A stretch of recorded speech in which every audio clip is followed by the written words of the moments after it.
My friends, welcome back to the Smoky Mirror Podcast, where we dive deep into the creative minds that are shaping our culture and inspiring us all. My name is Jordan Jones. I'm your host and fellow creator, and I'm on a mission to spread knowledge and inspiration to help people like you leave your mark on the world. From artists to musicians to entrepreneurs and more, join me as we explore the intentional act of creation and the forces that drive us to do God's work. Welcome back. We have one of our favorite guests in the building today, Jabez. What's going on, Jabez? Chilling, my brother, man. Good to see you. Likewise, man, as always. Yeah, like you said, it's been a while, but it's right on time, too. Yeah, for real. So Jabez, obviously, you know, me and him go way back. And he hit me up one day and said, yo, I just met this dope brother named Caleb at InvestFest. He's about to come down to Miami. I really want to link up with you. And so we got Caleb here in the building. What's going on, Caleb? Hey, what's going on, big dog? Nice to have me. Yep. Hey, all the way here from Indianapolis. We here to, network and, see how we can help each other grow and uplift as we climb, brother. I love to hear that. And Caleb is also launching his podcast. And what's your podcast called, Caleb? Hey, pulling up on you. Pull up on you, man. We going to be out here soon. So we launching it on, All Smoky Mirrors Podcast. So, hey. That's how we uplift after the climb. That's right. We collaborate. We work together. Straight up. We link up, and it makes sense. So I kind of want to just introduce yourself, Caleb, and we're going to learn a little bit more about what you've been doing because, you've been doing some crazy stuff, buying property in China. You know Mandarin? Yep. So I know how to speak Mandarin full blown, but I do not know how to write it. Calligraphy, that's true artwork. That's your field. So I know, that's you. That's right. you. That's dope. But no, you in the real estate. He's bought a bunch of different properties. Him and Jabez were just shopping for properties down there in South Florida. Yeah. And what's dope, right? Was dope. And I really want to say this so Caleb really pulled up on me when we was at the InvestFest. It's really what happened. It's a true story. Me and my wife, because this year at the InvestFest, they had us parking like a half a mile from the conference center. So it was a little walk, a little mission. So we parked down there, then we was walking to the conference center, and Caleb was pulling up with his people. He was in the back seat. He hopped out on me and was like, bro, he let me know he knew who I was, and he wanted to link up, and you feel me? He was like, man, this is like manifestation. I told myself I was going to meet you, and I like the way he approached the whole situation, and he said he was in real estate, and he wanted to collaborate and make something happen, come out to Miami and look at property or whatever. And I was like, that's cool. I gave him my number. I like the way he presented it. He reminded me of me a little bit. You feel me? And so I gave him my number, but I didn't know if he was going to hit me up. So he hit me up. He was like, bro, I'm ready to pull up. I'm about to buy a ticket. And I wanted to do the podcast. I was like, who this is again? He was like, remember I had the suit on or whatever. I was in the car. I was like, oh yeah. So bomb. So he pulled up. So the play while he came out, this was the play. So he wanted to buy a piece of land because he see what I got going on with Jabez mango seeds. Yes, sir. So you could call me Jabez mango seeds. I got a goal to bring over 1 million fruit trees to America, and I'm not playing. And so not playing. So he liked that with the agriculture, and he liked how the way I help people lose weight. I made my books Life Matters, So Let's Eat Like It, and I'm a best-selling author now 2 times, and our whole family is a family full of best-selling authors, and he liked what's going on with that. Black excellence. I lost 100 pounds still eating the food that I like to eat. But the thing about Caleb, he lost 80 pounds too.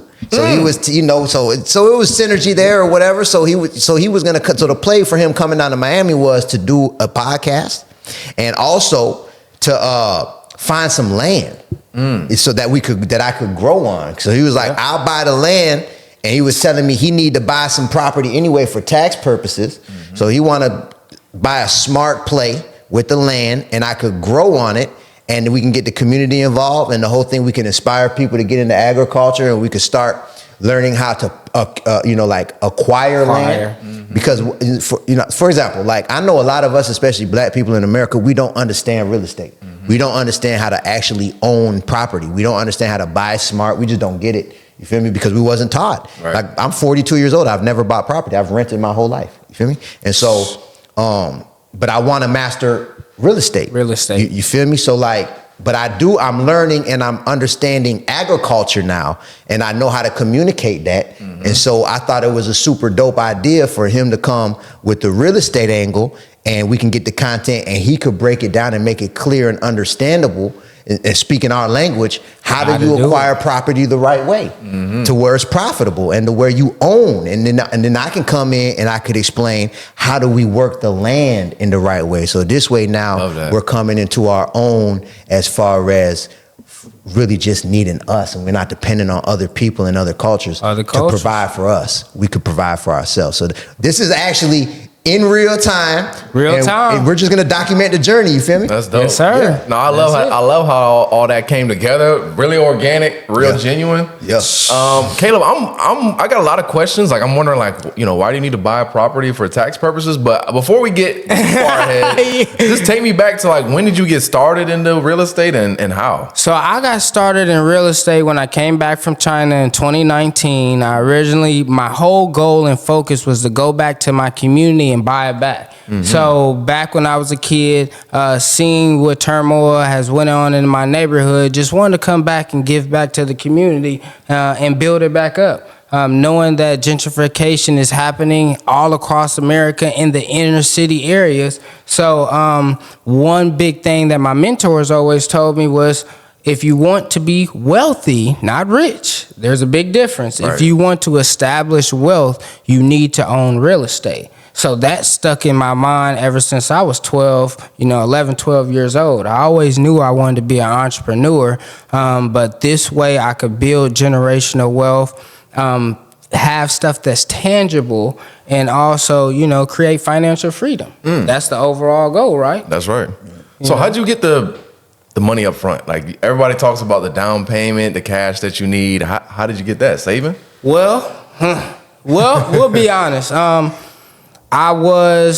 I grew up in the hood, right? I'm a product of my environment, but I did not let that stop me. I lived the actual story like Jay-Z's, I was out there nickel and diamond, and that actually helped me pay throughout college. I ain't even gonna lie to you. So once I got out of college, I used some of the money to go overseas and take on an opportunity to go in business, and that also helped fund a lot. So I originally went to China to teach English, and then my home state ended up owning hostels. So I ended up selling him a idea of basically designing his rooms that he had for the hostels, which are like mini hotels, into 5 major cities. So then if you stayed in that city, you got the experience of living in that city. So that also helped me wrangle up a little bit of money to create. Hold on. So you was helping him, you told him to design the individual rooms? Yeah, so the individual he had, so hostels are like basically like Airbnb. Yeah. But private room Airbnb. So it's like one house, but it's bunch of individual rooms, but people share a common area. Yeah. So I basically told him, hey, design. It was 5 major cities. There was Chicago, San Francisco, Dallas, New York, and actually Miami. So each of these had the sports teams that was associated with it, wallpaper, newspaper articles, and stuff like that. So you had the experience to what it was like to go and visit that city. And how'd you get money from that? Basically, so he sold off his hostels. When he sold off his hostels, he broke me off for that idea that helped him, because back when I went over there my sophomore year, we put this in effect, and I was supposed to come back and work. So I only came back and worked for probably about a year in it. And in China, you don't get the opportunity to buy real estate. So he got an opportunity to actually buy some land and buy real estate. So I was like, not to cut you off, but because you talking fast and I want people to catch up, because I'm just thinking, you feel me? So you say in China, you don't get the opportunity to buy real estate. Yes. Why? Like what would that be about? So the government basically controls the real estate inside of China. So unless you're really, really rich or wealthy or have some ties to the government, you're not able to buy property because it suppresses the wealth system. So think about this. If the one way to build wealth is real estate, then how do I suppress the people? And a communist community is all about suppression. So back in, and this is a whole nother story, but Big Brother and Big Sister, Big Brother is watching you. During that period of time, that's when they start taking away the rights of people owning land and stuff like that. Because you used to be able to own it, but now they don't want you, so they suppressed it, make the prices super high. So he had an opportunity to actually buy the land. Wow. So I was like, instead of me being selfish, knowing that we could have made way more money off of the idea because it was going crazy, right? So I was like, hey, I'll just take this money and I'm going to go back to the U.S. and I'm going to start my own real estate journey. And I thought, you know what I thought was dope, what he told me in the conversation. And this is where, like, having a vision and just being traveled. Yeah. Like, you could be someplace else and peep something, and an idea could really turn into a situation like it did for him, where he was able to make money when Buddy sold the property, and he had a lump sum of money. He was able to come back here and invest. Yep. So the idea that he noticed that you told me about was over there, a lot of people was imitating how it is in America. Elaborate on that to explain how the idea came to make each of the rooms an American city, and what you peeped, and with the thought process that you had about how you noticed that like people over there was. Man, so when I first got to China, the first thing that I learned was everything imitates America. So down to a T. So if y'all want to know why those borders are really closed, that's because them copyright infringement lawsuits will be raining down. And I'm telling you, because, all right, so the first example that I seen was an iPhone. One of my leaders that came to pick me up had an iPhone, and I was asking her why is her messaging green, and if I felt like it wasn't contacting her. And she was like, no, this isn't an iPhone, this is an OPPO phone. So OPPO is their brand of an iPhone, and that mug looked exactly like the iPhone to a T. So I start then observing more stuff. Clothing brands, the Off-White. So they would have knockoff Off-Whites, all type of designers that you couldn't even tell the difference. So hence why we have the designer fake Chinese. You don't hear no other culture. It's always the Chinese bags that imitate it. So they believe that if you're American, that you're wealthy and well off and stuff like that. So they also believe the lighter that you are, your skin color, the more beautiful that you are. So that was two things that I learned about the Asian culture, and that helped me identify, like, okay, well, they love everything American, and if you put a Caucasian behind it, it's gonna really go crazy. So that was the niche that I saw, man, and I was like, well, what if I give them an experience? I'm an actual, and once people, here was the biggest thing. I kept my dreadlocks over there, and I wore gold teeth. People peep this. This is the reason why. I wanted them to understand that, yes, I'm black. Yes, I'm from the hood, but I'm just as educated just like you. I can speak your language, and that would mess them up. So once they found out I was American, they treated me different. So that was when I knew how to go with mine. People was just walking up to me just because I was English and I spoke American. People were paying me more to tutor their kid versus the other tutors that was from other countries. That's crazy. So did you learn Chinese or Mandarin here in America with the purpose of going over there to teach it? My boy, shout out Austin Babb. I was talking to Jabez because my boy Austin has a sugarcane operation out there in Belize, and I was telling Jabez that's who taught me. Every night I would go over to his house. He knew that I wanted to get over there to China, and he knew that if he put me in this position that I would make something. He knew I was going over there for English, but he's like, hey, bro, I know you're networking me who you need to meet to get where you want to do and do business over there. So shout out my mentor, Mr. Adele Means. In 7th grade, you always told me if I want to be a successful businessman, learn Mandarin and go to China. Shout out to him, and shout out to you for following those instructions, and look where it led you. Literally, it's the wisdom, bro. That's all I do, bro, is literally listen to wisdom. That's it, and follow. When you got that money, what was the first thing you bought property wise here in America? Shout out, I had 7 lots. I was telling Jabez about this earlier. 7 lots that I went to go buy in my neighborhood. So I knew that I got a little word from a birdie. Shout out Miss Lakeisha.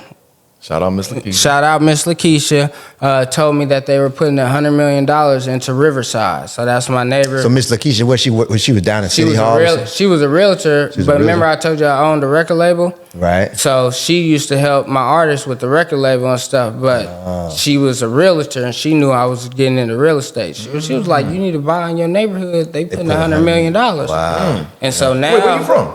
Indianapolis. Oh, Indianapolis. You said that. So, yep. So now those same lots are worth $25,000 a piece 6 years later. And how much you put down on them? $10,000 per one. Mm. Roughly $70,000. You said 6 years? Yeah. That's it. And they parking 300,000 all over there in the neighborhood. So now, peep this now. Explain the play of why you got into creating your contractor business and how that relates to those lots. So basically, my whole goal is a 5-year plan. Once I got into real estate, I had a business partner, Mark Rogers. Shout out, I still love you. We was business partners for my entire life. And then we had got into business and I had told him, hey, in order to run this and to develop these lots, I know I just bought them, but I don't want to build them up right away. Because number one, the area is not ready. And number two, we don't understand what it is to actually own real estate and how to develop it. So in my 5-year plan, I'm like, hey, I need to learn how to control the entire operation. How do I become the one-stop shop and own all factors of it? So first things first, I end up becoming a realtor because after I sold my first property, I had to pay $20,000 to somebody for doing nothing. You know what I mean? Shout out. I'm still a realtor. Shout out. But yeah, you essentially are not really doing that much because of technology now. Yeah. Somebody can find their own house. So that was the whole reason. But the contracting portion, when I was going through my first flip, I needed to learn what it was about zoning, permits, how to build, what are the processes you have to do, a rough end check and then a finishing check. So learning all these things, I didn't want to skip the grind. So even now, that's why today, I'm just now in my head like, hey, I'm ready to develop them because I have a contracting business. I'm the realtor. I know the comps. Hey, I'm the investor. I have my running right. Now it's time to execute. So the contracting portion inside of real estate, you guys, is the most important person to your entire puzzle. And any real estate investor will tell you that's the biggest piece to the puzzle is the contractor. Yeah, because the contractors can waste you a lot of money, time, stress you out. Yeah, that's so true. You know what I mean? That's a little bit about that. But what about yourself? I know, Jordan, you are inside of the fashion industry and also owning a podcast. So just talk about that a little bit, man. And I know me getting into podcasts, what type of pointers can you talk to me about and give me, starting this up? So the first thing I tell people is you got to really want it. And for me, I got my inspiration. I'm going to take you way back. I graduated college from University of Pittsburgh. And I was a business major, but I really didn't feel... I didn't feel like I had a passion or I had a drive. I knew I wanted to get money, but I wasn't really inspired. Yeah. And so I got really involved on campus with like Black Student Union and the Black Business Association for the business school and things like that. So I was getting a lot more active with just pro-Black stuff. You feel me? I grew up in the suburbs in Illinois. And so when I stopped playing football in college, because I played football, I had a bit of an identity crisis. I'm like, who am I? Yeah, I know. When I was in the, I grew up in the suburbs. Trust people would make fun of me the way I talk. Oh, you're white and this and that. So I really had an identity crisis. But being in college, being around a lot more Black people and getting involved like that really made me feel comfortable with who I am and gave me a sense of purpose. So I was like, you know what? I had a friend, he was doing Teach for America. Have you heard of Teach for America? No, what is that? Let me fix the camera real quick. Go ahead. So Teach for America, essentially even though I didn't go to school to be an educator, they train you up and they place you in some of the schools that need the most assistance, which is generally in our communities, as you know. So I joined Teach for America, and I put Miami as like the number one place I wanted to go. And so they put me in Miami, and I was teaching middle school math down there in Brownsville Middle School, if anybody knows where that's at. Yeah, I was actually just in you was right down the street from Brownsville. Yeah, I would. Hey, man, shout out to the champ. I went to go see the champ yesterday at Brothers and Sisters Barbecue, man. And they was with the food guy that I shot and did the pull up on. Oh, that's for dope. the food portion of it. So he giving back to this community. That's what I'm on. That's what's up. I definitely got to stop by there. Say the name of it again? Brothers and Sisters Barbecue Pit Grill, and it was fire for $5 too. Dang. Slinging. Ooh, What they was doing, barbecue ribs and chicken sandwiches? What bro, they had pork. They had pork chops. They got breakfast. So they had corn. I had corned beef hash. Eggs and grits for $5. That's fire. You can't beat that, and it was filling. Yeah, you can't. The beat pork that chops and fries, $5 with a drink. Bro. No, that's crazy. Yeah, That's crazy, ain't it? That's crazy. And it was good. It wasn't bad quality food. Right. Like you can tell he got the connects on the food that's helping him out. I Let's love see that. the bigger picture. That's dope. Shout out to Brownsville. Yeah. But that experience teaching opened my eyes up to a lot because, you know, I'm teaching 7th grade math, which is basically like algebra, a one-step equation, area of a circle. But unfortunately, these kids could barely read. They could barely write sentences. They could barely do 3 times 2. Yeah. And so I was like, man, like, I'm not able to really teach these kids because anytime I bring in extra stuff that I think they need, the school district is like, oh, no, you can't do that. It's not on grade level. Oh, you can't do this. It's not part of the curriculum. So I was like, you know what? Like, I took a step back and I was like, if I really want to address these issues, it's not going to be in this classroom. It's not going to be part of the system. It's going to be where we thrive at, and that's with culture. Yeah. That's with spreading ideas organically, whether it be music, art, fashion, etc. And so that's where I got the idea to start my clothing brand. So, at first I didn't want it to be a clothing brand. I didn't know what I wanted to be. I knew I wanted to start something. I had a frat brother that was actually, he also did Teach for America. I met him down here. He went to University of Florida. Shout out to Tuck, Zeta Phi Noops. And so, you a Noop? I'm a Noop, yes okay. sir. So, are you Greek? Nah. Oh, okay. Well, I'm Caucasian Greek, but yeah. Oh, bad. Okay. So anyway, him, and my other partner, Justin, who actually moved down. He's from Illinois. Shout out to Justin, my co-founder of Scut. We was like, bro, I want to make... My college is y'all Alpha chapter. I went to IU. Oh, for real? Yeah, Kelly. Oh, yeah. So a lot of people, definitely if you want me to plug you in with a lot of those noops up there. Facts, I actually never made it out there. So. Heavy. Shout out to Grant. I know you probably going to see this. And shout out to Indiana.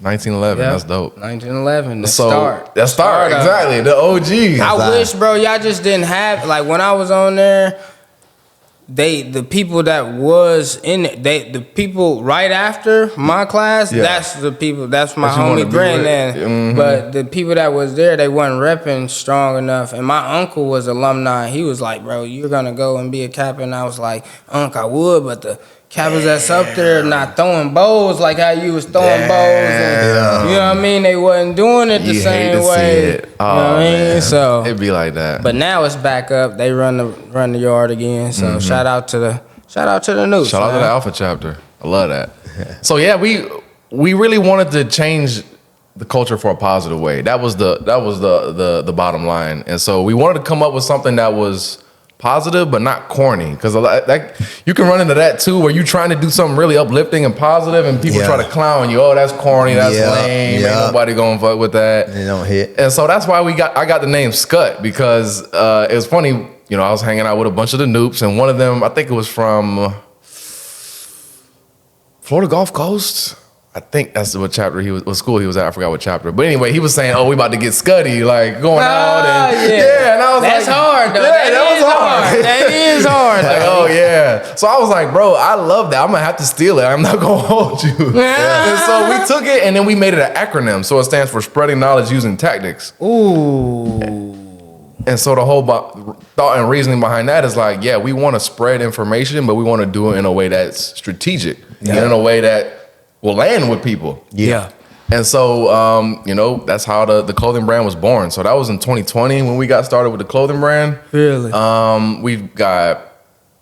We just did a New York Fashion Show, New York Fashion Week fashion show, literally in September. which was crazy. Definitely check out my page. Go on YouTube, type in yeah, Scut, I already know. Runway 7 fashion show. It was going crazy. I threw 101s. We had bro riding down the runway with a skateboard. We had an artist rapping the whole time on stage. Like, it was a movie. So definitely check it out. But again, the whole purpose is I want to be able to spread positivity. Yeah. I want to give myself a platform to platform gentlemen like you, Jabez, anybody else, so that we can spread the positive things that are going on. Yes, sir. And build back up our communities, because bro. we've come a long way that's a from fact. like the 30s. Like That's a big fact. Wow. we had segregation, Jim Crow, and folks was still getting their shit together and building. Nah, for real. And now we have so many of those barriers gone, but we have way more barriers up mental here. barriers, yup. And so that's really what this podcast is also born from as well.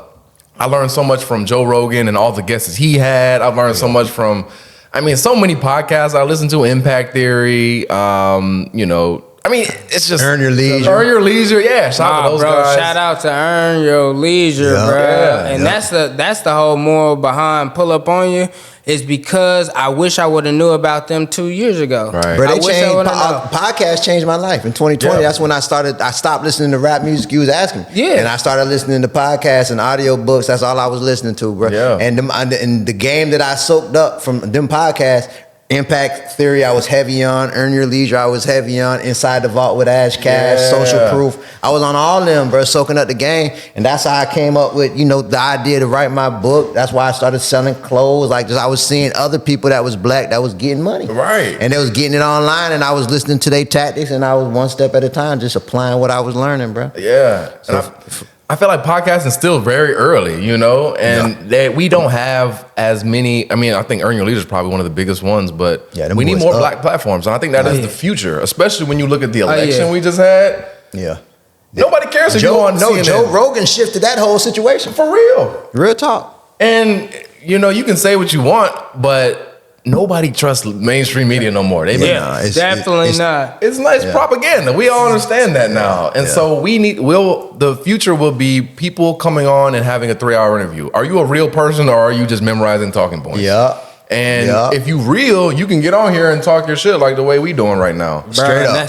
And what was you saying? All we need is 10 real people. Yeah, I was telling bro, when he pulled up into town, I was telling him, because he came on me Pull Up On You, his podcast idea is about unity. And so my mission statement is, we're using Brilliant Minded as a tangible platform to connect with over 1 million brilliant-minded individuals to entice over 1 billion people into the light of morality, healthiness, happiness, unity, financial literacy, and all these things in abundance. So that's my mission.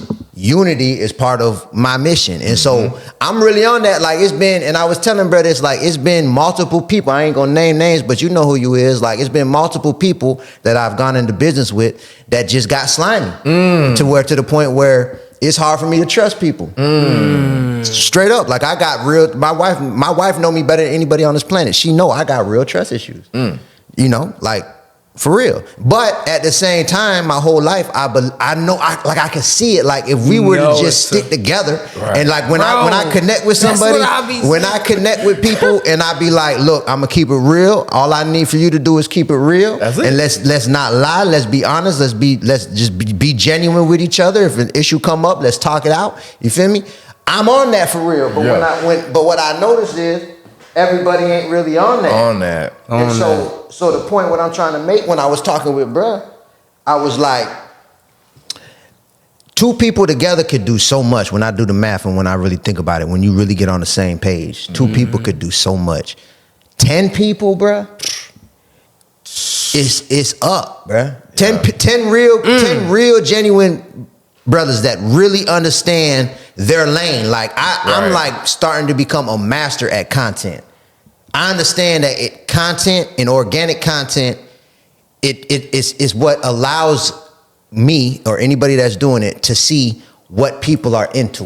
Right. If you put something on social media right now and it don't go, there's a reason. And 9 out of 10 times, it's not the algorithm. It's just people ain't into it. Period. So when you put something up and it go, you know people are into it. So really, content creation is like gold right now. Yeah. It's the attention. I understand the attention of it. And then when you got that attention, all you got to do is have something valuable that you can offer that's worth more than what they pay for. Correct. And it's just genuine value. That's why my books are doing so good. When you read information and you apply it, you get results. I mean, we got thousands of people losing weight. We got all type of testimonials. It's a trip. And so same with my agriculture content.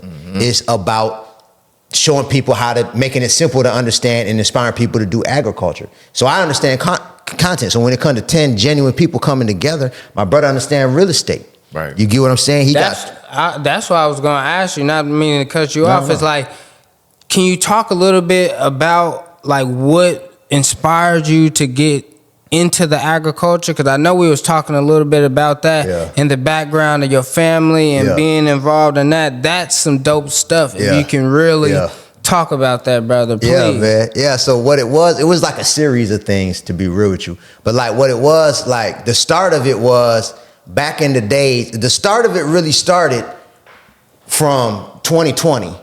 In 2020, when the pandemic hit and I realized how dependent I was on the grocery store. Like I went to the grocery store, I'll never forget when the pandemic hit and the time I went to the grocery store and it was like, it looked like a hurricane came through. It was crazy, bro. It was nothing in there. You would go buy the chicken. It wasn't no chicken, bro. It wasn't no pork chops. It wasn't no ribs. It wasn't no steak. All it was, I remember bro, that. I'm telling you, all it was like, you know, when you go to the pork section and you got that round, like it's a round slab of pork. Yeah. Like nobody get it. Like nobody don't never buy that round slab. That was the only thing left in there. The world ending, and still ain't nobody buying that I'm shit. looking, I'm like, dog, it ain't nothing in here. So I'm like, dog, so I left from there. I went to the Walmart. It was the same in Walmart. Then I went to the other Publix. It was the same. Like it was only a couple. I had to get like the bag of chicken quarters, because it was like 2 of those left, and I got a big bag of rice, and I went to getting paranoid, bro. Right. Like I didn't know. Remember when you got kids and a family, bro? When all that was going down, it seemed like it's a memory now. It seemed like the Twilight Zone when I think about it. No, for real. I was spooked, bro. And so I was like, I realized at that period of time how dependent I was in the grocery store, and it made me feel like less of a man. And then also too, I was coming into my spiritual awakening where I realized how dependent I am on other cultures. And I'm like, man. And then how many points in the Bible? I read the whole Bible. How many points in the Bible how I talk about agriculture? Yeah. And so it was kind of like that's where it started, but it even started before that, especially in Miami. So that started going. So I decided to start like growing things in pots. Like I remember that night when I came home, I couldn't sleep, bro. I talk about this in the book I'm writing right now. The more we grow, the more we'll see. Everything we need is free. I already wrote this in the book. I could not sleep that night, bro. Like I remember I tried to sleep and I couldn't. I was thinking about how my money was running out. You feel me? I was thinking about how I'm dependent on the grocery stores. I was thinking about I had all this space and time and opportunity to prepare myself in case something were to happen, and I didn't take advantage of it. And I just felt like I wasn't a man. Like I was not where I was supposed to be as a man. So I was like, I remember I prayed. I was like, Yude Wafe, I promise you, if you just don't make it to where the grocery stores break down and it's like, because I was thinking it might be like a zombie apocalypse. I was like, it was getting spooky. Hey, it was getting bad, boy. So I was like, if you just please don't let these stores, I promise you, I will not waste no time. Like I'm going to figure out agriculture. I'm going to figure out how to make money online. Yeah. I'm going to figure this out. I will not waste. I'm not watching TV no more. I made a promise. Yeah. And so from that, I started to get on my figuring things out.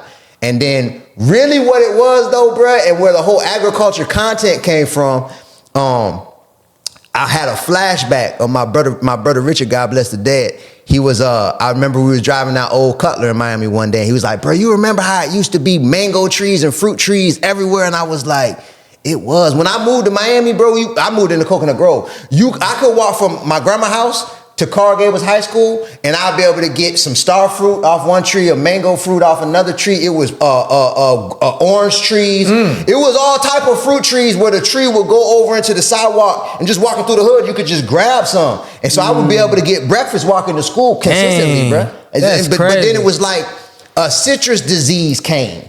And so the city was going around doing tests on the trees because they were saying it was a disease going through all the fruit trees. So the city was testing your tree that was on your property, and if it was tested positive, they had to cut it down. And if you didn't let them, they'll put a lien on your property. What? Yeah, that happened in Miami. True, you could look it up, and it was all over the news. So they cut down a lot of fruit trees, bro. So I remember thinking about that, right? And then, so how it all come together, right?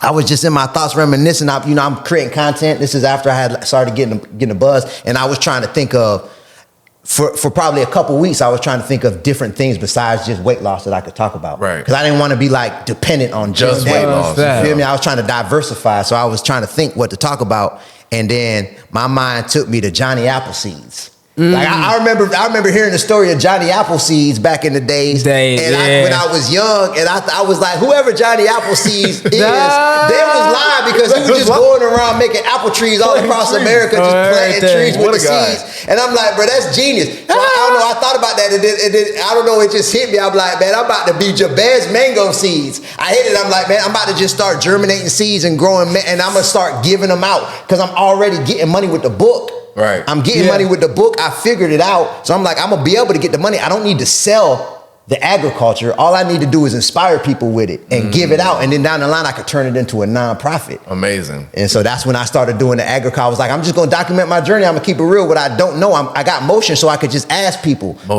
And people would give me tips. You feel me? And so I'm like, I'm just finna go nuts with it. And then as I started doing it, I started to love it more and more. I love that. That's what it is. Man, Jabez pulled up on me. We did a podcast outside. We planted a tree, but my tree ain't make it, y'all. Yeah, he done lost the mametry. And I know. And Brad even called me and asked for no tips and nothing. He just gonna let it die. You just let it die? Yeah, he did. I mean, this is what happened. I honestly thought it was growing until all the leaves fell off.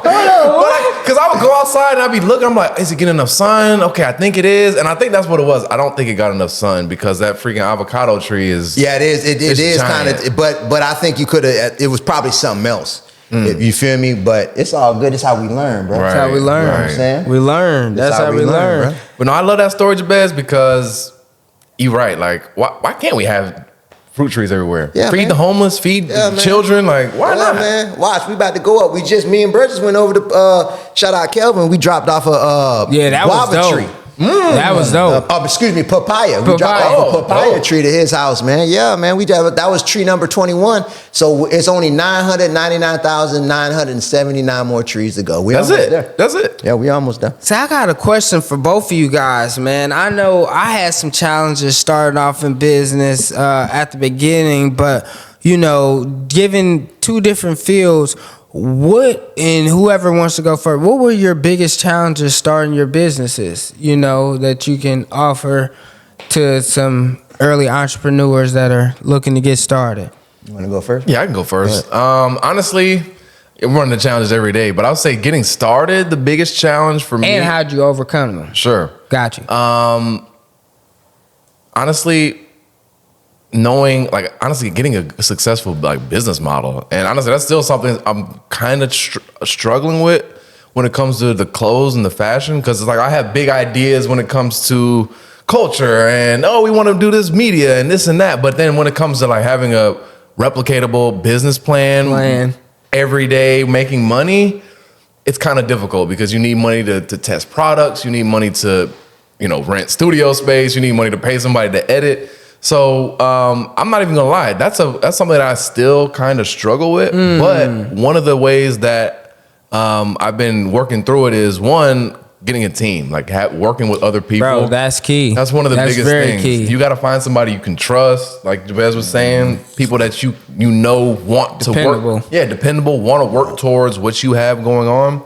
And then I'd say another key is getting mentors and people that's done it to really help you out and show you the way. Mentors are key, man. Mentors are very key. That's a fact, man. And that really, when you say that, for me, when it comes to business, I wanted to figure out how to get money online. You know what I'm saying? So when I started writing my book because I bought a course from Billionaire PA. Because I met Billionaire on South Beach. He was with 19 Keys. This was when I was promoting clubs on the beach. So I met Billionaire PA in 19 Keys. Shout out both of y'all, man. And I didn't know who they was. Like, I just sold them a ticket to go to the club. They weren't even going to the club. They just respected the hustle. And they came in. Our family was running the restaurant out of V Live. It was a club on Ocean Drive that Akinelli owned. It was the first black-owned business on Ocean Drive in the history of Miami. Dope. And Wow. so we was running the kitchen and selling food out of the kitchen, you feel me? And then we was promoting parties and all that. So that's how I met them. But anyways, long story short, I bought a course from Billionaire about business. And so in that course, Billionaire talked about how valuable intellectual property is. And so I've heard of IP before, but I didn't really understand it. But he broke it down and made it simple. Like IP is just whatever you could think of that's valuable. So if you write a book, that's intellectual property. If you make a song, that's intellectual property. This right here, this podcast is your IP. Your IP. This is intellectual property. It's all of ours really, because we're gonna all post it. So so like intellectual property is just an idea that you create, and the more valuable of the idea and the way that you package it, the more money you can make. And so the book game, why it's so enticing, why it enticed me of all the different, because they went over different businesses. Like it was the clothes. That's when I started Brilliant Minded. I started the clothes, and I started writing my book at the same time, because I figured I needed my own. So when it came to the business, I was telling you all the different stuff, you know what I mean, that I've done as a middleman and independent contractor between companies and the public. And I'd be the middleman to bring their product to the public. You feel me? And I was doing that. I was doing that for companies and in the street. Right. And I was doing that for so long, ever since I was 15, to where it was like, it was heavy on my spirit. I needed to have my own something that I created to push. You feel me? So if I make a book that's mine, I can sell anything. Right. I've been selling things for so long. I'm like, man, I need to stop selling other people's stuff. Sell your own. You understand? I gotta make something to buy and sell that. You feel me? Yeah. So I wrote the book. Whatever. Long story short, Billionaire gave out some advice in that, and I think this will help somebody. That when you are running a business, whatever you're selling, it got to be at least 300. It has to be a 300% profit margin. Like for example, if something costs me $10, I need to sell it for 300% more than $10. So like 30. No, 40. 300% of $10 is 40. So that's when I peep that up, because if not, it's hard to scale. Like I know, I was always on some, I'm a double up. Right. And even in the street, when it came to what I was doing in the street, I would make way less than half, just so I could get off more faster. Right. You feel me? So like I was thinking backwards and not even knowing it. You feel me? So that made me think like, damn, I need to make 300%. And so that's why he was like, that's why the book game is so valuable, because you could get a book printed for a couple of dollars and you could sell it for whatever you want to sell it for. When I wrote this book, I was gonna sell it for $100. Because of Nipsey Hussle, he sold his I'm gonna sell a $100 book. Yeah. But the point what I'm trying to make is, because you asked like, what was the biggest obstacle to overcome? The biggest obstacle for me to overcome was one, creating something that's my intellectual property. And then two, when it came to selling it, it was on social media, figuring out how to actually get people to buy it. Like, what's the process to get them to actually pull out their card and buy it through social media? I didn't understand that part, for real. I was telling you this earlier, like, and I hope this helps somebody, because I was like, how do I get, like, I got motion. People starting to show me that they're into what I'm talking about. How do I actually get them to the website next level to buy it? You feel me? I did not know that you could put a link in the description of your social media page to the website. I didn't even notice that this time. Like, I was getting motion on social media, but I didn't even know that. You feel me? So that's it was crazy. that. And so I hit up Billion. I'm like, bro, I'm trying to figure out how to get people to go to my website. Like, what I'm supposed to just be saying the website? He was like, bro, if I was you, I would just have them text you. Like, I give out a text line and they could text you, and then you could just text them the link. So that's when I started on my on TikTok. I started saying at the end of the video, I showed the wrong version of what I was eating. I showed the right version. I'm showing the ingredients. And then I showed my book, and I said, if you want to grab a copy, I'll give you a 50% off discount link if you text 786-650-80. Hey, man. And I gave my whole number. But look, what's crazy, I gave my real phone number. Hey, man, he's so far. He was telling me this story. I was on grind mode. I was like, bro, I don't know how to sell it, but if people start texting me, I'm going to answer every single text. I ain't care, bro. And I was telling bro this, I posted, and this is God, all praises due. I posted, the first post I posted on TikTok doing that went viral. And so I posted it. It wasn't no more than 15 seconds. My phone, I got a text. And I said text, life matters. and so I got the text Life Matters. Boom, link. And Boom, so boom, I boom, had boom. the link ready and like a little description before the link. I had it copy and pasted. I sent it. Bam. Then I got another text. And then my phone just bling, bling, bling, bling, bling, bling, bling, bling, bling. I'm telling you, bro, it was bro, that day I made like a rack and some change just from sending text that whole night. That's fire. My text go, I'm waking up through the night. I'm just sending them. But then I learned that you could put in your description, you put like right now I'm doing a Thanksgiving sale. So I put 50% off Thanksgiving sale. And then on the second line underneath that, discount shows on the check-in page. And then underneath that, I put tap our sale link below. You can put I it give right them on the the call post. to action, and then I put the sale link. And then when I do my content, I give out the game. I give you some valuable information. I tell you that the book works. If you want to grab a copy, it ain't no pressure. If you want to grab a copy, I got the discount link right now underneath my profile picture. And you'll see the discount on the checkout page. So now what I did, I used my words to give you a visualization, how to get to the link and how to get to the checkout page. That's when you're going to see the discount happen. So I talked you all the way through to the close. Nice. So figuring that part out is how I figured out how to get to the money with the book. That's crazy. That's great. Yeah. I think to sum all that up is, one, you led with offering real value. Yeah. You had a clear call to action, and then you had a funnel, aka a website, and a whole process for them to go through that was made it easy for them to convert. Exactly. I love that. Exactly, That's man. some real game, Jabez. Yeah, man. Real game. Yeah, man. And it works. It ain't. That's why I say if you got a goal to, better your circumstances in life, it really just come down to like doing it. Like you got to think, what am I doing that can help people? What do I understand now that I used to not understand? Yeah. And I wish I used to understand. Yeah. And as I look around, you wanted the businesses that you want to get into, in my opinion, are the businesses where when you look around, what you understand, a lot of other people don't understand. Mm-hmm. And so, and it don't even, in your mind, you might think it's not that big of a deal. Like, to me, I didn't even look at weight loss. Like, bro, Caleb lost 80 pounds. You feel me? If you go to his Instagram, it'll trip you out. Bro lost a lot of weight too, man. I can't imagine him with 80 pounds on. That's And so great. that's what I'm saying. And it's a lot of people that lost weight, bro. Yeah, that's true. And there's a lot of people that want to know how to lose How weight. you And do there's a lot of different ways to lose weight. Right. So whatever you did that worked, all you got to do is explain it in a way that's understandable. That's why, and I want to give this out too. Like when it comes to like trying to transfer awareness to somebody else, all I do when it comes to content, I speak to my old self. So I speak to the camera like it's my old self. I used to get awkward in front of the camera, like I felt nervous a little bit. Right. But now when I look in the camera, I'm visualizing myself in 2008. You feel me? So I'm talking to my old self the way that I would want to be talked to, for I could understand then what I understand now, because there's so much I was confused about. So that take the nervousness out of it. And this is another tip when it comes to content. I'm speaking to one person.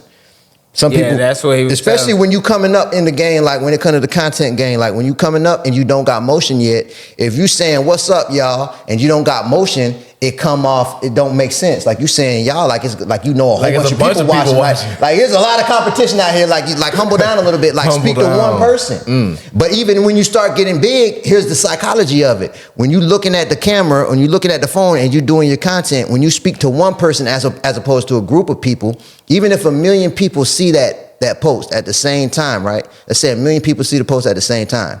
It's 1 million people that are individually looking at the phone. Right. So it's not like you're speaking to a group of 1 million people. always You you. speaking to one person. So when you do content, come from that angle, like you speaking to a person, and use verbiage like that mentally. You feel me? And that'll help a lot. I'm telling you. That's fire. Yeah. Jabez, do you think I should make content on like how to do a podcast? I think you should, bro. Definitely. I think any Definitely, idea that bro. you have, bro. I think any idea that you have will work. It shout out you remember Justin from the Money Team? Oh yeah. So shout out, bro, because before I took off with the book, he told me something that stayed with me. He was like, it was something about the way he said it. He was, because I hit him up about an idea that I had about something, kind of like a question you just asked me. And I hit him up about it. And bro was like, bro, just do it, man. He was like, do it. And he was like, one thing about it, bro, he was like, I know it's in you. Just like I see it in you, I know it's in you. He was like, I know it's in you, bro. He said, one thing about it, just do every idea that you have. And when that thing hit, you'll know. Right. He was like, bro, to be real with you, like I don't know if I could tell you any better than that. He was like, you'll know when that thing hit, you'll know, and then just go all out. And I was like, that's real. That is real. And then not too long after that, I went viral on a post about flour right when my book was getting edited. And I was like, my mind took me right to him saying you'll know. And I'm like, this is it. This is it.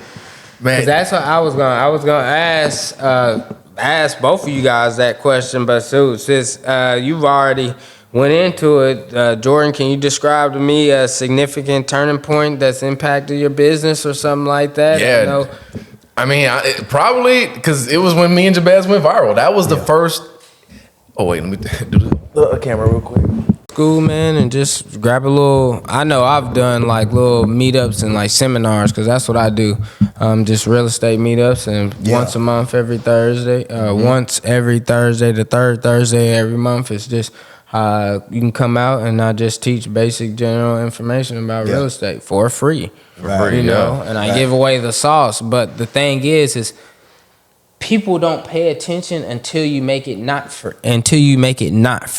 You know what I'm saying? Right. That's real. Like that's the hardest thing is I come out and I give this information, so much information, and people charge tens of thousands of dollars for it, but how do I get people to show up and like actually apply the information? You know what? I'm not a flashy person. That's you know the what biggest I would do? thing. You know what I would do if I was you, bro? What? You doing what I think is the best thing for you to do. I would really go in on content, and instead of doing That's the one thing I am, doing the in-person events where you're giving out the game, go online with it. Webinar. Like it could be a webinar, or you just post like 90-second, 60-second posts, go on the reels, start doing like 8 to 10 minute YouTube posts, and just start giving out the game like that, and really be, like I was saying earlier, be real clear and make it easy to understand how to acquire land, how do you develop the contracting company, how to find the right deal, how to do comps, how to network, everything that you understand. Like for you to have went to a whole different country and network over there and find yourself in a situation where you designed a hostel and then Pretty dope. Had the relationship so strong to where you left and came back, and then when he sold it, he broke you off. Right, because Hey, shout out to Lao Chin, bro. I love you so much. But this what I'm saying, bro. Boss all boss. But this what I'm saying. If you could deconstruct every angle of that, when you get an idea like, oh, this is the way I communicate, and this is how we connected, like, and just piece at a time, just give it, and then what you do is, in the meantime, while you doing that, develop a structured course of action that you sell. Write a book, you feel me, and develop like a digital course, and where you give out piece by piece the whole game. And then as more people come to you, now you giving them the game, but at the same time you got everything housed in one place where they could pay more. Then you got the low level where they got to do it themselves. You got the mid level where you got a team that'll help them out, and you got the high level where they get the game straight from you. And so it's step at a time. So now it's just giving out the game and wait till you catch that motion. And in the meantime, you develop your offers, and when you catch that motion, you got the offer right there. You feel me? Ooh. Yeah, I love that. You feel That's me? game. That's game, brother. I appreciate that. Yeah, That's man. definitely gonna be game. Yeah. I'm gonna go back to the question you said earlier, but before I say that, I just want to say I love Jabez because he always be inspiring me, and I it's love you crazy too, bro. because I had ideas for a book. I literally still I have all the notes and everything, but just life be happening and this shit just be falling off. But I'm ready to lock back in because. Like kind of like how you said, like I just feel it. I'm like, man, I really It's back in that mode. I'm doing It's a that lot mode of raw again. ass cool shit. I need to be sharing, giving out the game, and making money off. I'm tripping. Bro, you got your own house on a lake. You feel me? But even though you're going through your challenges at the same time, like it's easy for us to get caught up in our challenges and feel like we so far behind where we want to be. When we but actually at the same time, really- we so far ahead of other people that want to be where we're at. Right. So And true, all you man. gotta do is explain how to get from where they're at to where you at. Right. That's the truth. That's what it is. That's so true. And master that. And that's why I love connecting with other people because they give you that perspective. Even whether they're ahead of you or behind you, when you connect with genuine people, you get that perspective. Bro, and no, for real. That's why I tell people all the time, bro. It's like I don't care if I'm getting game from a homeless person on the street. That homeless person on the street has went through way more. There's a reason why they sitting right there, but they done went through way more and can give you so much wisdom than a person that's even rich. That's facts. And you never know. God might be using that person to talk to you in that moment. For real. That's the wisdom, bro. I've always listened to whoever. I don't care if you richer than me. I don't care if you at the lowest level possible. That don't matter. That don't change who you are. You still a human being, and you have experiences that I can learn from. That's a fact, man. You know, I got a question for you, Caleb.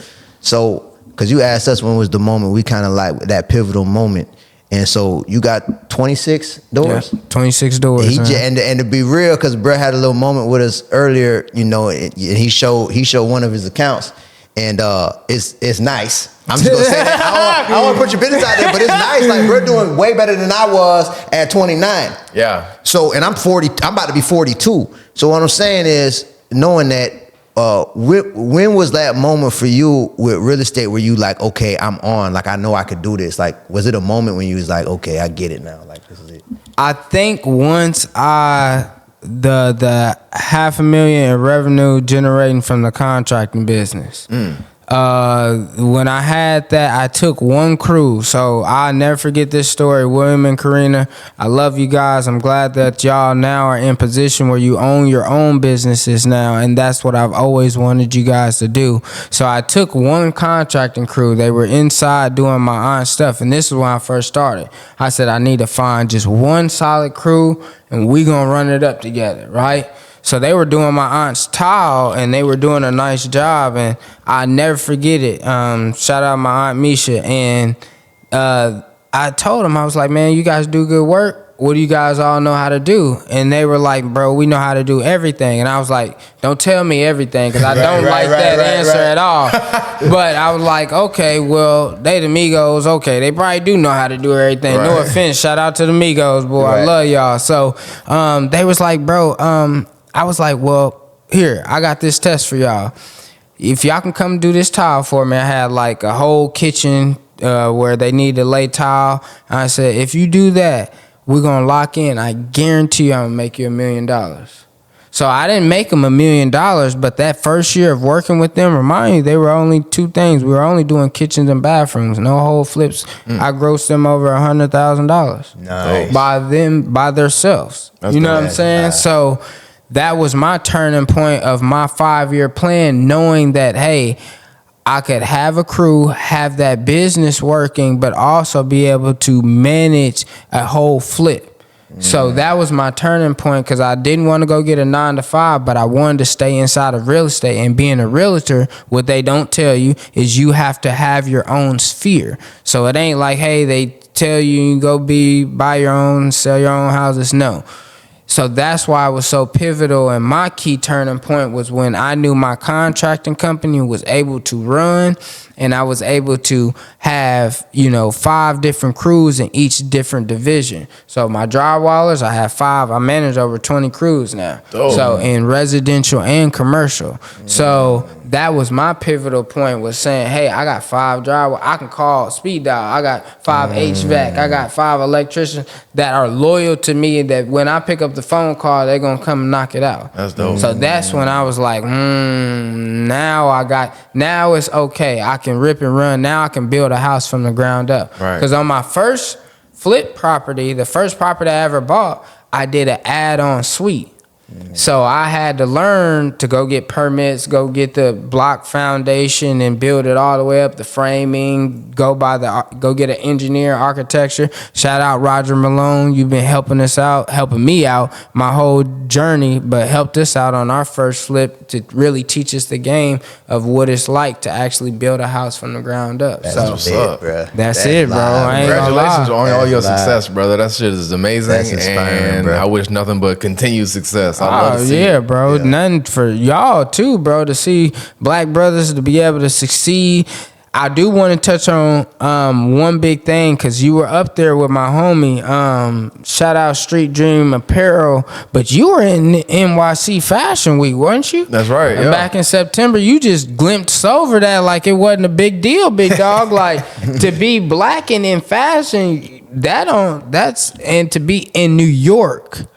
All right, you guys, there's levels to this. Now, real. if you're a clothing brand and we pulling up on you, you got to have accolades like Jordan, okay? Because it's a different type of lane when you make it to New York than, a regular state in a regular city. So No, that's facts. And this actually kind of ties into what you were saying, like, how do you know, like, that moment for you? This is one of those moments for me because kind of I was mentioning earlier, like, in college, honestly, my whole life, I was an athlete. Yeah. I was making fun of niggas for drawing and Yeah, video editing. I'm like, bro, I'm not about to sit up here and do, you know what I'm saying? I have a sewing machine right now. I was making fun of people for stuff like that. Yeah. And so, when it came to being a clothing designer and all that, we started in 2020. We just had the show in 2024. People loved it. They like, oh man, the logo is dope. What y'all doing is dope. Yeah. But still, like, I never really felt like a real design. Like, I don't know, like, Yeah. it's just different. So now we go to New York Fashion Week. All these people, this all they do is fashion. Bruh. And for them to be giving us accolades and be like, wow, like, this is amazing. People are coming up to us after the show Y'all like, heard my this mans? is crazy. We never seen anything Yeah. like this. Yeah. The That's production company, Runway 7, they post our content all the time. They had major love, our bro. artists. Shout They gave out. our artists a spotlight. The dude we had performing, like, they loved it. And so that right there really validated me as for what I'm doing. I'm like, wow, like, I'm legit. Because I'm not gonna lie. Even with the podcast, I was having a little bit of imposter syndrome. Like, why? Because you got to start from zero, man. Like when you and I feel like it just hit my spirit to say this. I feel like this gonna help somebody. When it comes to like starting, like if you watch this and you like trying to get something going for yourself, right? You just got to get out here and start doing it. So like he had to go to New York, invest in himself and in his vision, and go up there and actually get in front of that crowd and actually put the whole play together, have all the clothes ready, have the whole strategy, and actually do it and put yourself out there on the line to do it. And when he did that, he got love, and then he seen the reaction from people, and people was rocking with it. Right. And so once you put yourself out there, you might put yourself out there and you see people ain't rocking with it. That's great. Now you know that didn't work, so you could try something else, but you got to keep putting yourself out there, because when that thing happened, you know, you feel me? So you just got to get out there and do it. That's so real, and it reminded me of what you just said. Is what it reminded me of for myself. This year I joined my first mastermind. Mm-hmm. So I just shout out Myron Golden. I joined his inner circle. So to be in that mastermind is $55,000, right? So I put $26,000 down, and I pay $500 and some change every week to be in this mastermind. Every quarter, there's a gathering in Tampa for everybody that paid to be in that mastermind. And Myron Golden give out game as far as business and all of that. And then also you network with everybody else that paid that ticket. So the minimum is $55,000. You got people in the mastermind that paid $350,000. It's levels to the mastermind. And then you got other people that paid, and there's other people that paid $1 million for a year access to the mastermind. Yeah, and you fly in a private jet with him and all that. I mean, you get the whole game plan. Like Crazy. you give out the real sauce. But the point what I'm trying to make is, for me, I had a moment going to this mastermind where I was able to see how many people that's making way much more money than me is so fascinated with me and what I got going on with content, and asking me all type of questions and giving me all this respect. And I said this at the last mastermind. I already made my money back off the mastermind, and I'm up. But what I'm saying, so that's good and everything. That's from the stuff I learned, and I'll be able to keep making money with it. But the most valuable thing that I got from this mastermind is I used to feel awkward around wealth. Like when I would get around people, white, whether there was white, black, Asian, whatever, and I knew they was worth hundreds of, like tens of millions or millions of dollars, I felt out of place. And I felt like I wish I had what they had and I don't. And I didn't really know how to conversate with them. I just felt off. You feel me? But now I realize this at the last mastermind I went to, I felt in place. I love that. Like I didn't feel awkward at all. And it hit me like I'm here now. I'm here. I'm here now. And I told him, I said that made the $55K worth it. Right. For real. So now when I'm around money, we having a conversation. Fact. And it's real. Like I could just be myself. Man, and real quick, I got to shout out my business partner Justin, because he really wanted to push for the fashion show. I was like, bro, I think we should spend that money on, running more ads, maybe developing more clothes. But he was like, no, bro, we really got to do this. It's sometimes it's those events, bro, that you knew. Like even for me, bro, I felt like even going to Invest Fest and paying to ghosts or something, like I go to a lot of events and doing stuff like that, but for me to invest and go like, hey, I'm gonna go out on a limb and go to this thing by myself. I invited a bunch of people from my city, like, bro, I'm hearing this thing could be really good to open you up as an entrepreneur, but a lot of people weren't, listening or paying attention to it. But I will like to ask you guys, I know Jabez, you got kids. You got kids, Jordan? No kids. No kids, Jordan. So I was going to ask about the work-life balance. The work-life balance, I know you had a regular job and I still got a regular job. I can talk about that. So, that's what I was going to say. The work-life balance now, doing the podcast and that. So whoever wants to start first, how do you maintain that work-life balance, and what's some strategies that you found effective, that can help people out? Yeah, I would say if you want to be an entrepreneur and you work in a 9-to-5, work-life balance is not going to be balanced, to be honest. It's not going to be balanced at all. It's going to be more work than life. And that's where it gets back to, do you really want to do it and why? Because that's what's going to fuel you and drive you. Yeah. Because, like I said, this is going to be episode 94.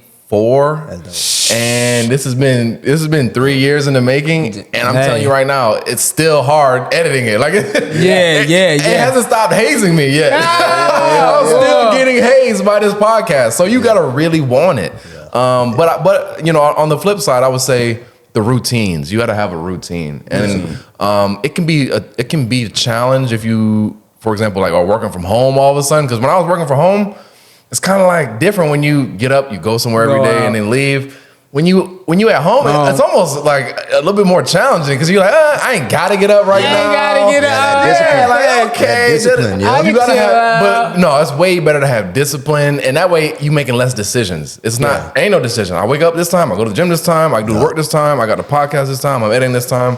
So having a routine and a schedule that you really stick to, that's what I would say is one of the biggest things. Yeah. What about you, Jabez? I would say like, it's a very similar answer. I got 5 children. Shout out all my children and my wife, and I love y'all. And the thing about it, right? It ain't really. I don't even know if that's possible. You feel me? Like, for real. Like, I really don't. I feel like it could get to the point when I have enough investments, where my investments cover my lifestyle, residual. Like, you know what I mean? Like, I'm making money off my investments. I don't have to do nothing but just manage them. Then I can find balance. But until then, I don't think it really is even such a thing. Feel me? So that's why I like to say choose your heart. Like, either way it go is gonna be choose your challenge. Either way it go is gonna be a challenge. So like figuring out, just like writing a book is a challenge. Figuring out how to market it is a challenge. Like actually putting myself out there to do it is a challenge. Asking people to purchase it and get all the no's is a challenge. Like go through that whole process is a challenge. Or I could take the easier route and go get a job where I get paid by the hour. Right. And that's a challenge. You feel me? Because you got to get up, you got to go to work, you got to do what you're told when you at work. And so if you got a job and you do have that itch to be like entrepreneurial, it's just gonna be it's like you got to embrace the challenge of it. You feel me? Like you just got to do that. Like it's not a balance. Like I would like to have. I'm with my children every day, but I spend more time on my grind than I do with them. Right. But I do that knowing that it's for I could create a better situation for them.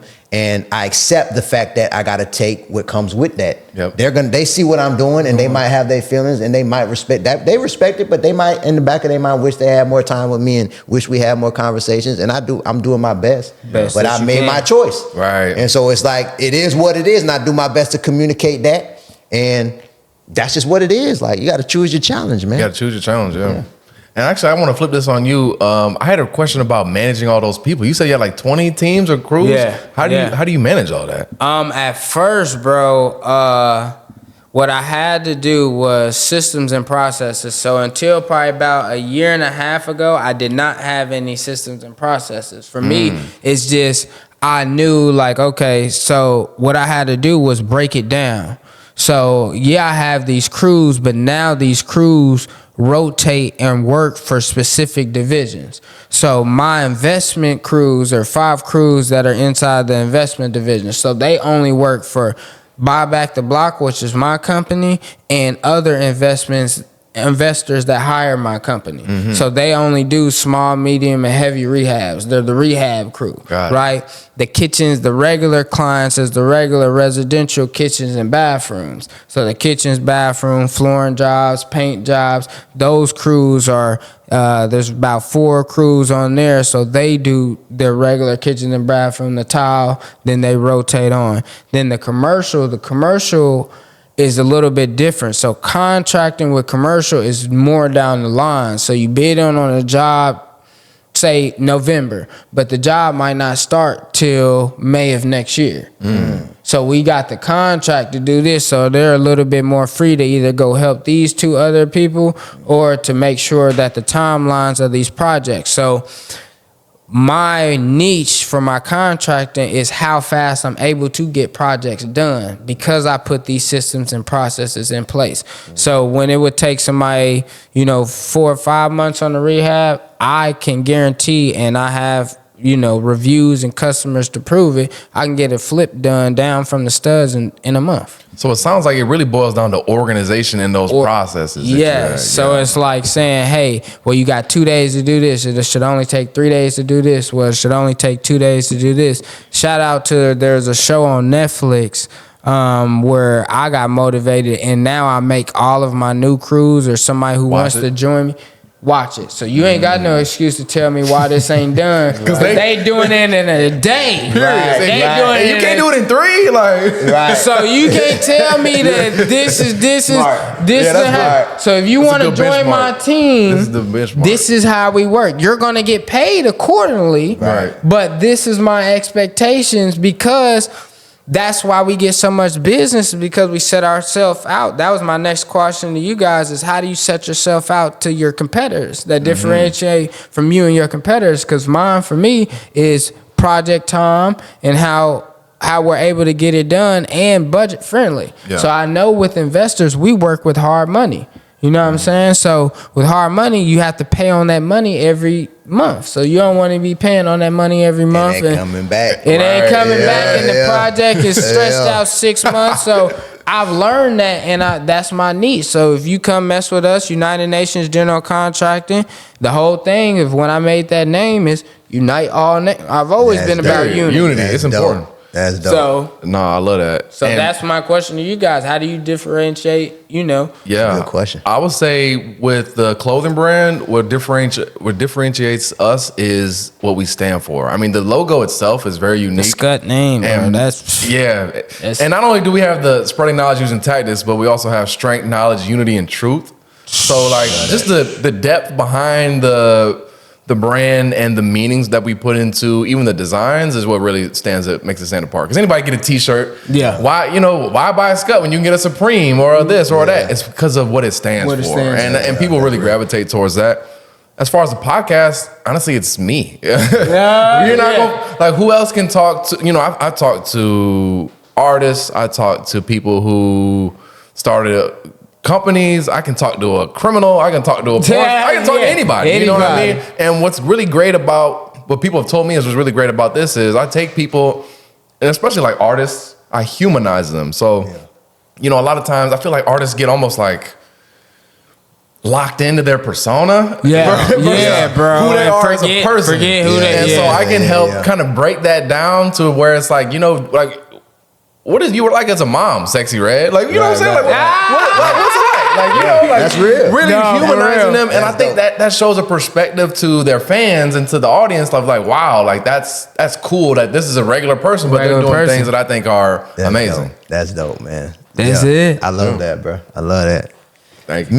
Me personally, I know in my spirit what it is for me, why I'm different is my values and my genuine care about people. You know what I'm saying? Like I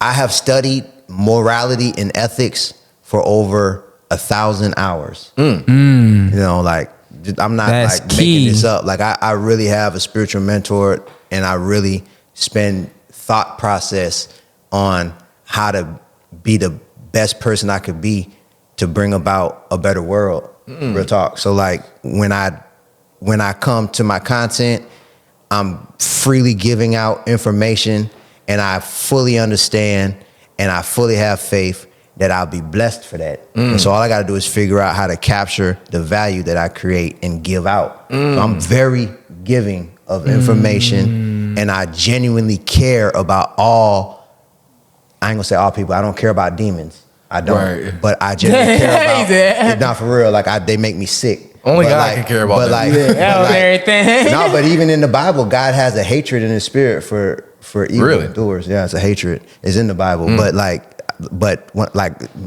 the majority of people have good in them. Right. So when I look at all people, I look at the creator of all things, because we are created by the creator. So when I speak to you, I'm speaking to the creator in you. And so when I do my content and when I see people on the street and when I'm genuinely, this is genuinely me. Yeah. So I think that's what separates me from a lot of people. A lot of people ain't moving like that. That's facts. And I have to do a meta take right here. That's what Smoky Mirror is all about. It's like when you're talking to somebody else, you're really talking to the creator that's in them, which is also in you. It's really like you talking to the mirror. Yeah. Talking to yourself. And it goes back to what you were saying. When you making content, you talking to yourself. And that was how it was for me. I'm like, man, even if one person watches this podcast, it's a success. Yep. So I'm gonna treat you with love and respect, man. Yeah, that's right. People feel that. They feel it. Yeah, that is what it's about, bro. Yeah. Like, just at the end of the day, bro, it's just understanding that everybody is human, treats them with the same dignity and respect, no matter where they are, how they are, or where they are in life. And I think everybody just deserves that. And the biggest thing, bro, is just we don't want to uplift each other. Right. That's the biggest thing. Yep. Instead of saying, "Hey, brother, how you doing today?" Like, anytime I walk past anybody that's, I would say, not just saying this.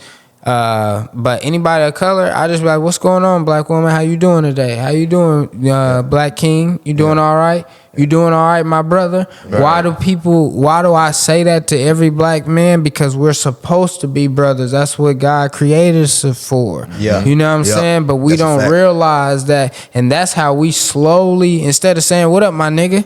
say, "What's up, brother? How you doing today?" Yep. Well said. Switch that mindset and how you doing. And if we can get enough people on that wave, and and we were just talking about that, even just cursing, Jabez saying like, "Hey, bro, certain things, appear to a certain way to individuals. So even though your character might be speaking this way, you might say a curse word and might deter somebody's ears to be off because they don't mess with it." Yep. I stopped cussing in 2020 but I shout out Hakeem Anderson. He put me up on how the English language is was the only language on the planet Earth that was created by a group of spellcasters.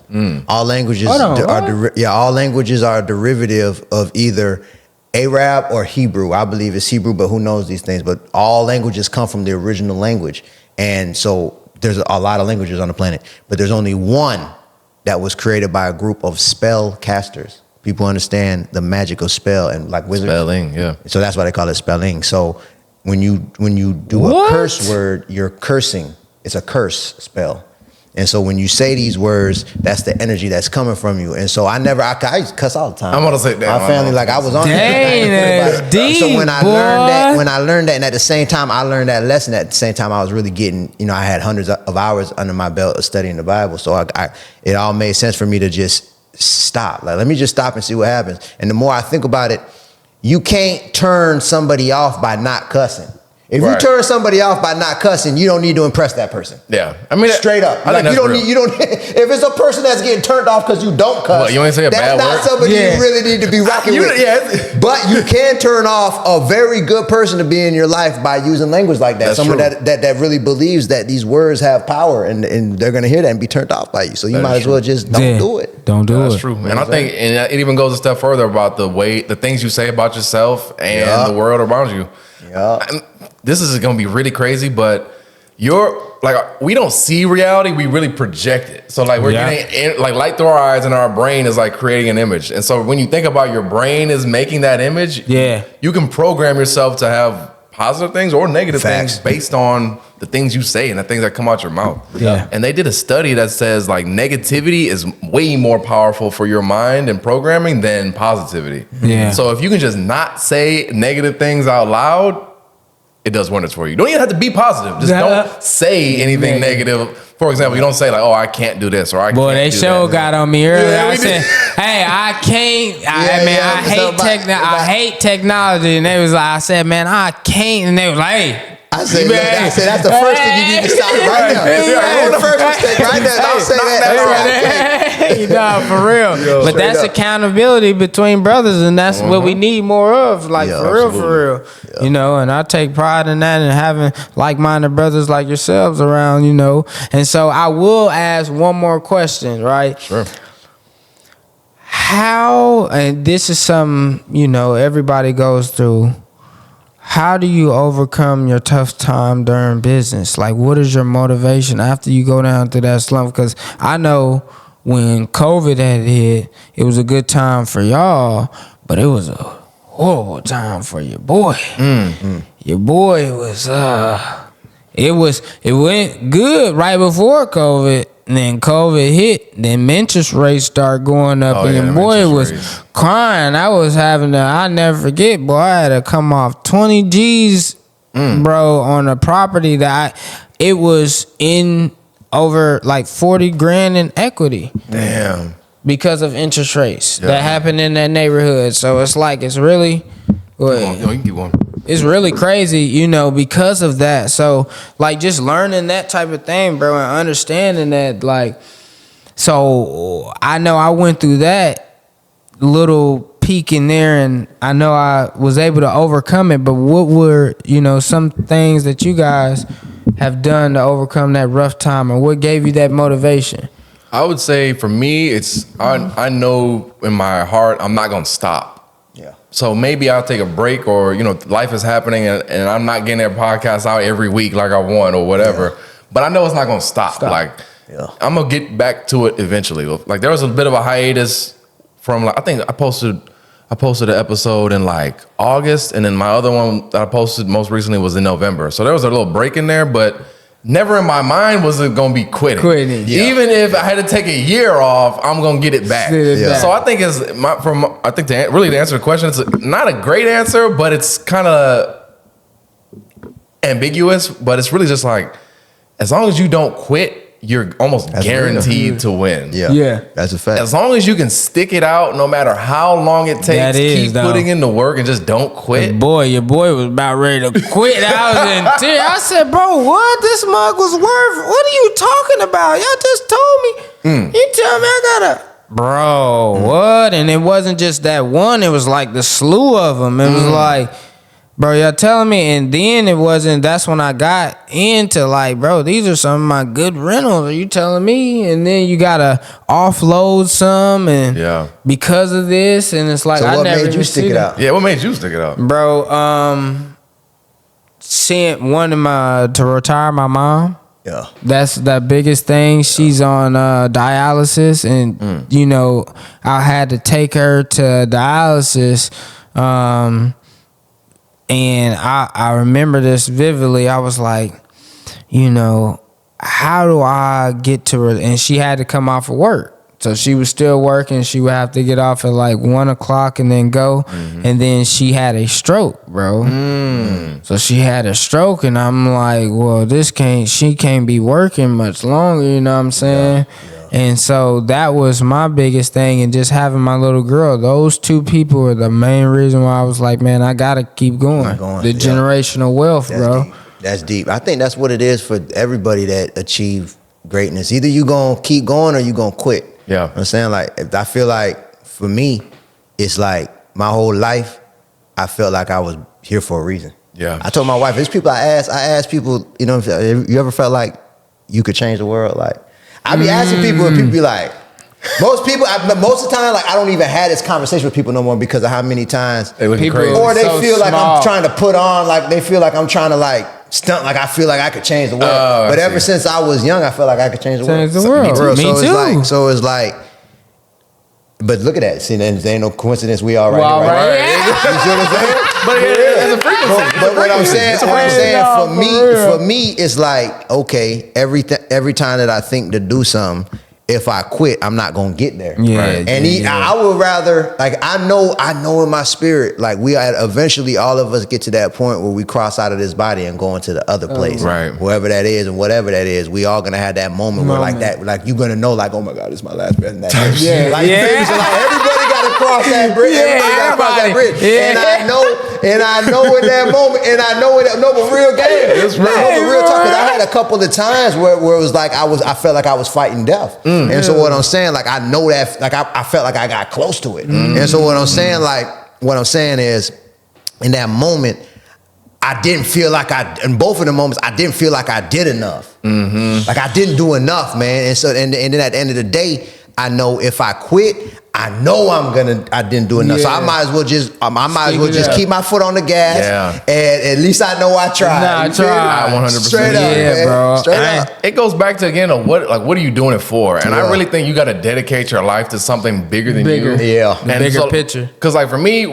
in college, I was like, you know what? I'm just going to dedicate my life to uplifting the black community in any way I can do it. And I didn't even know exactly how, but I just knew, like, this is what is going to be my North Star guiding me in the future. It's what made me want to be a teacher, what made me start the podcast, the clothing brand. And sometimes in the day-to-day, you can forget when you editing your 91st podcast, you're like, damn, what the hell am I doing this shit for? I don't feel like it. Like, You got to remember the reason. Remember why you got started and just keep on chugging.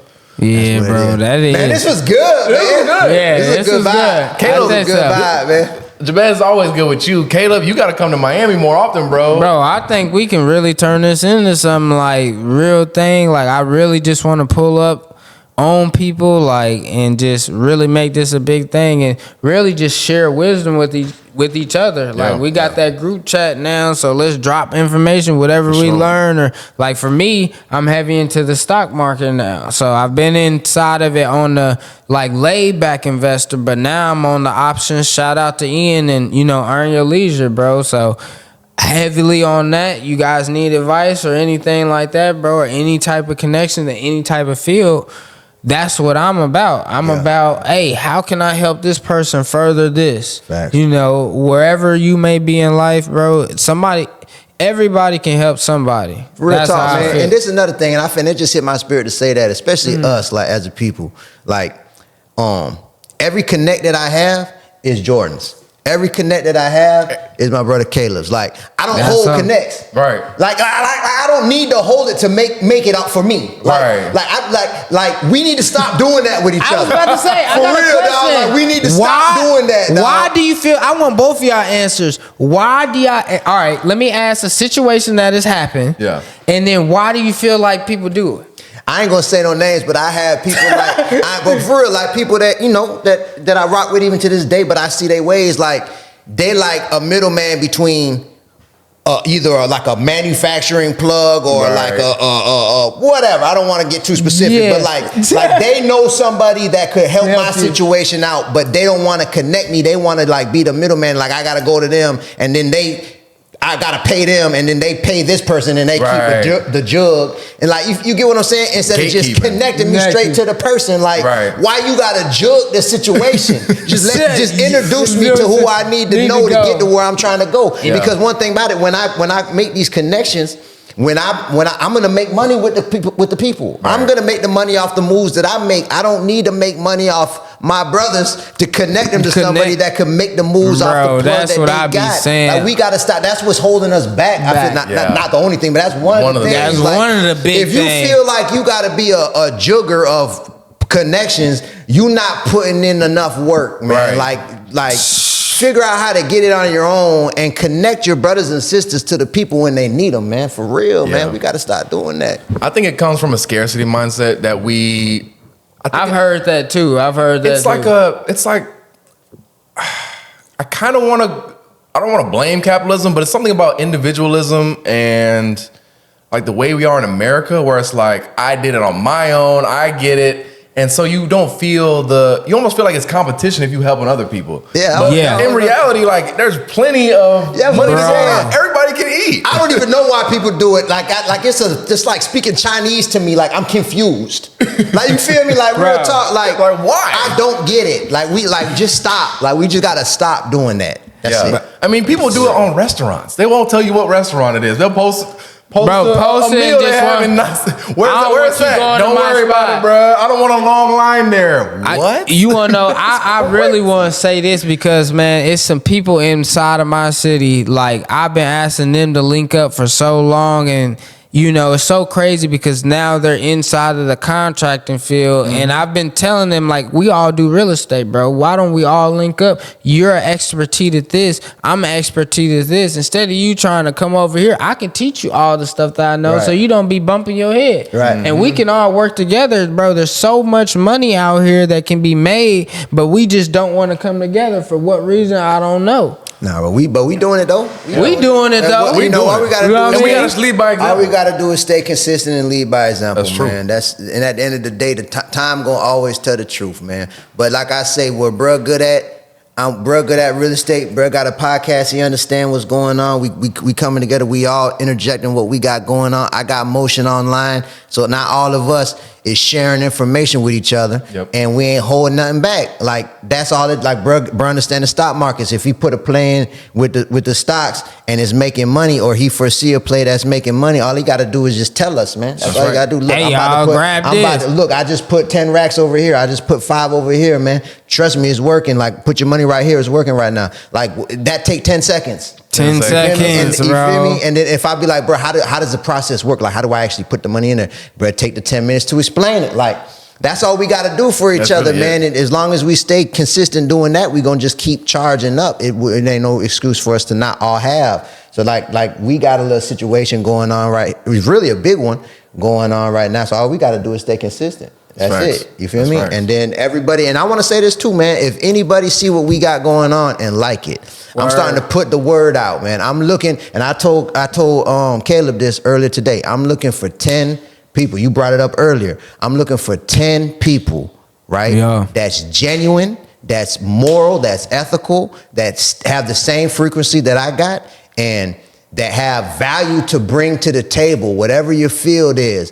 And because, you know, we got to understand real estate. We got to understand insurance. We got to understand investing across the board, stocks, trading. We got to understand the jewels. We got to understand, you know, everything. Like people got expertise in different areas. We got to understand media, content, you know, so everybody that got motion, that is actually doing things, and that actually wants to connect with other people that are doing things. I got a platform. You feel me? Period. Bro got a platform. We all come together. If you want to connect, email at brilliantmindedllc@gmail.com. I check them emails. My wife checked them emails, and our daughter checked them emails. Email us.